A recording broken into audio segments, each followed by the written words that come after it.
Looking back now, do you think that our country's use of the bomb was necessary? I came to read Kai Bird and Martin Schoen's American Prometheus, which is a book that they wrote and researched over 25 years. 3 years, 4,000 people, $2 billion. Well, if it doesn't go off, we're both finished. The book I'm adapting is subtitled The Triumph and Tragedy, J. Robert Oppenheimer, and I think it's very apt. It is a truly Shakespearean story. I'm betting on 3 kilotons. Anything less, we won't get what it is. The war had started in '39. It's seen the death of tens of millions. It's seen brutality and degradation, which had no place in the middle of the 20th century. I'm drawn to stories about people who are presented with paradox, people who make decisions that are hard to understand. And the ending of the war by this means was certainly cruel, was not undertaken lightly, but I am not, as of today, confident that a better course was then open. I have not a very good answer to this question. What did Fermi mean by atmospheric ignition? The thing that had stuck the most in my mind about Oppenheimer was, the moment in the Manhattan Project. Well, we had a moment where it looked like the chain reaction from an atomic device might never stop, setting fire to the atmosphere. Where Oppenheimer and his fellow scientists couldn't completely rule out the possibility of a chain reaction that would set fire to the atmosphere before they conducted the Trinity test. Why is Fermi still taking side bets on it? Call it gallows humor. And yet they went ahead and pushed that button. But ultimately, I just thought, what a dramatic moment. Are we saying there's a chance that when we push that button, we destroy the world? We didn't think that we had before us the kind of information or the kind of insight or in back of us the kind of experience that really qualified us to cope with this decision. Nothing in our research over 3 years supports that conclusion, except it's the most remote possibility. How remote? Chances are near zero. And I included that as analogy, really, or as example in Tenet. Oppenheimer became concerned that the detonation might produce a chain reaction. And hoping the world. He knew the world would not be the same. Few people laughed, few people cried, most people were silent. Near zero. What do you want for theory alone? 0 would be nice.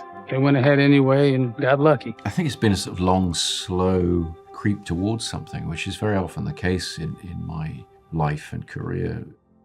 I've known for 20 years that Cillian Murphy is one of the greatest actors of his generation, or any generation. And I've had him play key supporting roles in a lot of my films. When was the first time you laid eyes on this?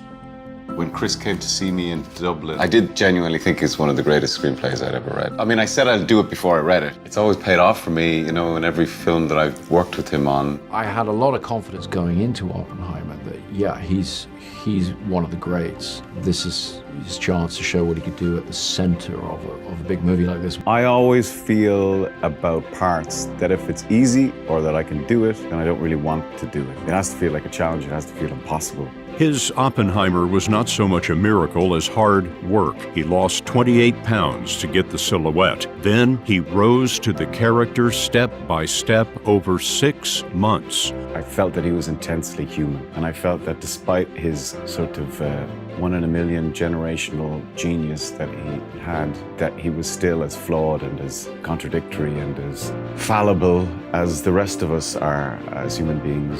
Instinct is your most powerful tool that you have as an actor. Nothing must be predetermined. He's very visceral to be in a scene with. It's like he transports you.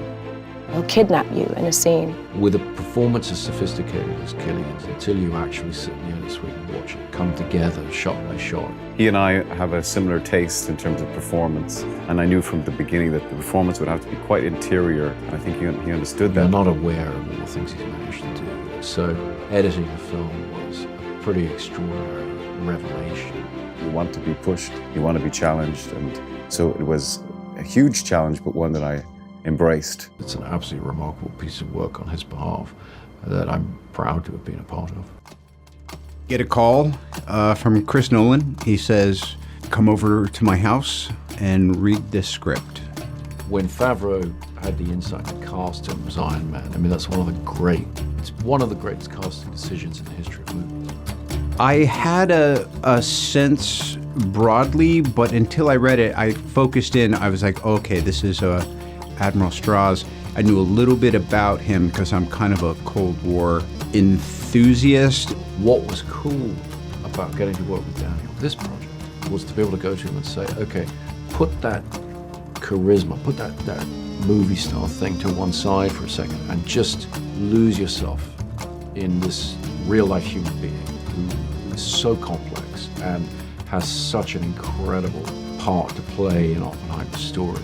I didn't really know about his rivalry with Oppenheimer, but clearly after 20 minutes into reading the script, I realized that would be thematic.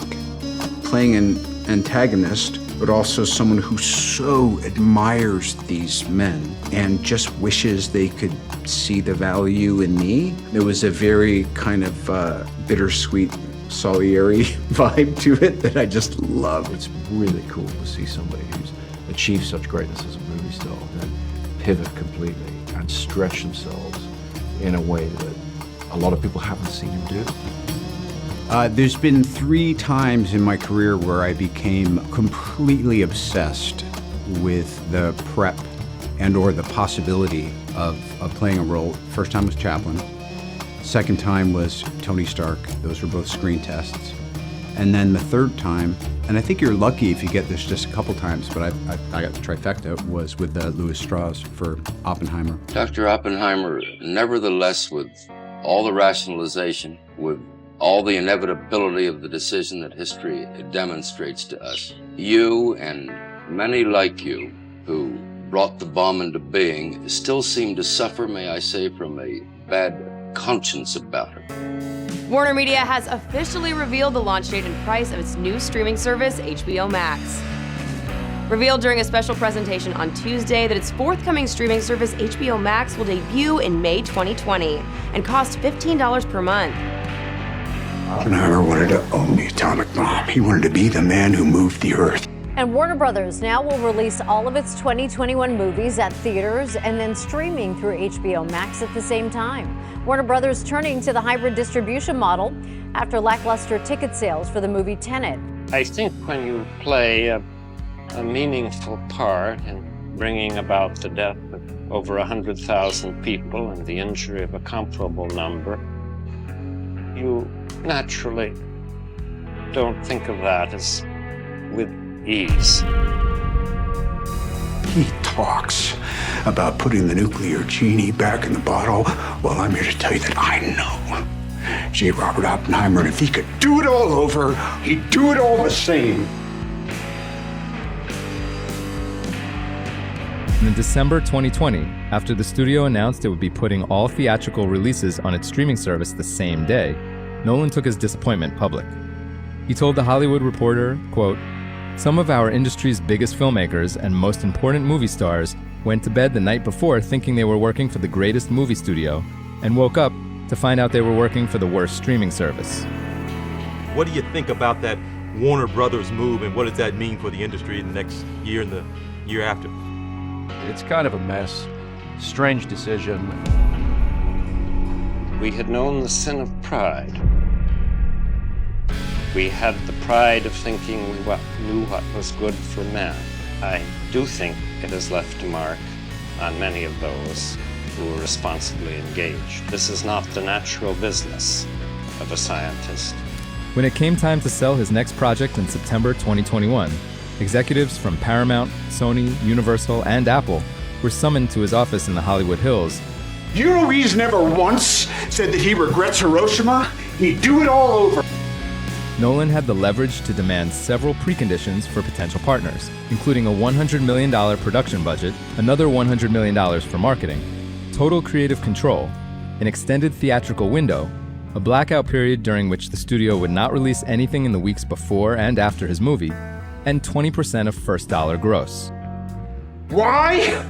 Because it made him the most important man who ever lived. Eventually, Universal's studio head, Donna Langley, agreed to Nolan's conditions and landed Oppenheimer. Now I am become death, the destroyer of worlds.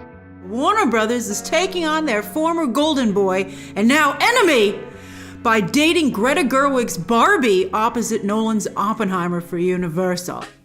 Some people are calling the event Barbenheimer, and AMC says that more than 40,000 people have already bought tickets to see both films the same day.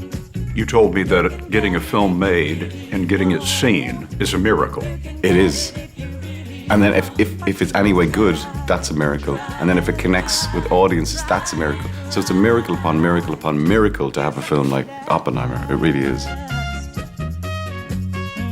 Audiences are flocking to the theaters, with Barbie boasting a record-setting $155 million domestically and Oppenheimer blowing up with an $80 million debut on opening weekend, the two opening on the same weekend, causing a wave of online anticipation and double feature excitement. Barbenheimer, as fans have dubbed it, enjoying the biggest box office weekend since the pandemic. 2023 was the year the world learned to pronounce Killian. The ancient Irish name seemed to be on everyone's lips as the film Oppenheimer became a blockbuster with 13 Oscar nominations, including Best Actor for Cillian Murphy. I've never understood that term really, movie star. I've always just felt like I'm an actor. That's, I think, a term for other people rather than for me. But the big question tonight, will Oppenheimer sweep its way into Oscar history? Robert Downey Jr.! I'd like to thank my terrible childhood, Cillian Murphy,